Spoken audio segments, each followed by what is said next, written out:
Some say stars die and vanish forever, but he believed they could be saved. Some say stars die and vanish forever, but he believed they could be saved. Every night, he'd sit by the empty field, waiting for a shooting star to fall.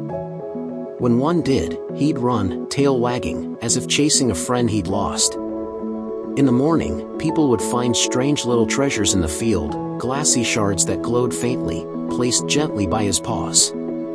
He wasn't just chasing light, he was saving pieces of hope the world had forgotten. He wasn't just chasing light, he was saving pieces of hope the world had forgotten. No light is ever truly lost, if someone chooses to carry it.